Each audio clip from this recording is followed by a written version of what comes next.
So I got involved in the Harmony project probably about 18 months ago when I saw an advert on the IMI website, and it was all about collecting big data for better outcomes.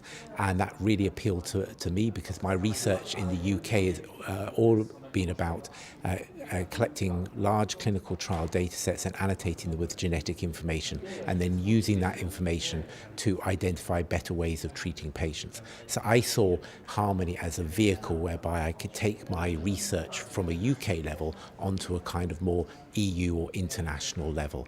And so I volunteered to become a key opinion leader in Work Package 2, covering hematological malignancies in childhood disease, but also my major interest is acute lymphoblastic leukemia. So I kind of span two disease areas in that respect.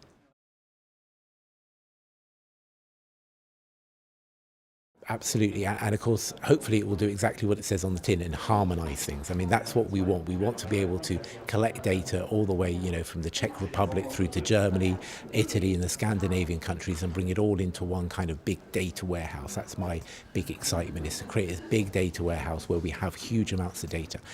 Of course, for many of us, we've been doing this on a very small scale for a number of years now. I mean, it's quite common in pediatric ALL to collect data about a particular gene in a cohort of, 300-400 patients from, maybe 2 or 3 countries. But the idea to be able to do it on a much larger scale where we can look at, hundreds of genes at the same time and start to look at, 15,000 patients rather than 300 or 400 is really exciting, because it means we can take all our research ideas up to the next level and get the support of everything that Harmony provides in terms of the ethics and the consent and the link into the pharmaceutical industry, etc. I think it's a very exciting project, and I sincerely hope that it will take off.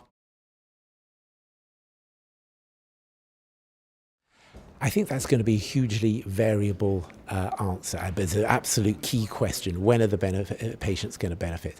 I think for some diseases, like the AML project that Lars is involved with, potentially you could see some benefits to some patients quite early on. It depends on how quickly we can pull data together, how the analysis goes, and whether or not you can identify, particular targets that a patient, a particular genetic target that can be treated, and therefore the patient could benefit quite quickly.